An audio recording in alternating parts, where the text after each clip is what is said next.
வணக்கம் ஃப்ரெண்ட்ஸ், இது உங்கள் அகில் நர்சரி கார்டன். நாம் இன்றைக்கி பார்க்கறது பார்த்திங்கன்னா எம்எஸ்எஸ் பேக்கிங் வீடியோ தாங்க. இது நம்மளோட லொக்கேஷன் தருமபுரி டிஸ்ட்ரிக். ஸோ நேற்று பார்த்திங்கன்னா ப்ரொஃபஷனல் கொரியரில் full soil and reduce soil எந்த அளவுக்கு நீட்டாக பேக் பண்ணுறது அப்படிங்கிற வீடியோ போட்டிருந்தோம். ஸோ இன்றைக்கி எம்எஸ்எஸ் கொரியர் தாங்க. ஏன்னா இப்போ நிறைய பேக்கிங் இருந்தது. ஸோ அதனால் இன்றைக்கி எம்எஸ்எஸ் கொரியர் எல்லாமே முடிஞ்ச வரைக்கும் ஒரு 90% பேக் பண்ணி போட்டுருவோம். இப்போ இன்னும் பேக்கிங் பண்ணிகிட்டே தான் இருக்கும். ஸோ அதுக்கு முன்னாடி பாதி பேக்கிங் எப்படி பண்ணியிருக்குங்கிறத உங்களுக்கு காட்டுறதுக்காக தான் இந்த பேக்கிங் பண்ணி பாக்ஸ் எல்லாம் எடுத்து வெளியே வச்சுருக்கோம்.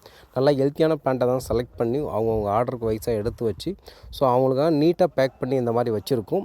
உங்களுக்கான பிளான்ஸ் எல்லாமே 1 or 2 டேஸில் ரீச் ஆகிடும். சப்போஸ் டிலே ஆகிற மாதிரி இருந்தால் உங்களுக்கு ட்ராக்கிங் ஐடி அனுப்பிச்சிருக்கேன் இல்லைங்களா, புக்கிங் ஐடி, அதை நீங்கள் நியர்பை ஆஃபீஸுக்கு ஃபோன் பண்ணி உங்கள் புக்கிங் ஐடியை கேட்டு நீங்கள் தெரிஞ்சிக்கலாம் பார்சல் எப்போ வரும் என்னன்னு சொல்லிவிட்டு. சப்போஸ் ஏதாவது வாடி இருந்தால் நீங்கள் எதுவுமே பண்ண வேண்டாம், தண்ணி கொஞ்சம் ஊற்றி ஒரு 1 hour வச்சிங்கன்னா உங்களுக்கு எல்லாமே ஃப்ரெஷ்ஷாக வந்துடும், ரொம்ப லேட்டாக வர்றது. ஸோ இந்த மாதிரி நீட்டான பேக்கிங் எல்லாமே பண்ணி உங்களுக்கு நீட்டாக தான் டிஸ்பேச் பண்ணிகிட்ருக்கோம். ஸோ நம்ம சேனலை சப்ஸ்கிரைப் பண்ணாதவங்க சப்ஸ்கிரைப் பண்ணிவிட்டு உங்களோட ஃப்ரெண்ட்ஸுக்கு ஷேர் பண்ணிவிடுங்க. உங்களுக்கு பிளான்ஸ் ஏதாவது தேவைன்னா நீங்கள் வாட்ஸ்அப் பண்ணி தாராளமாக கேட்கலாம். நன்றி.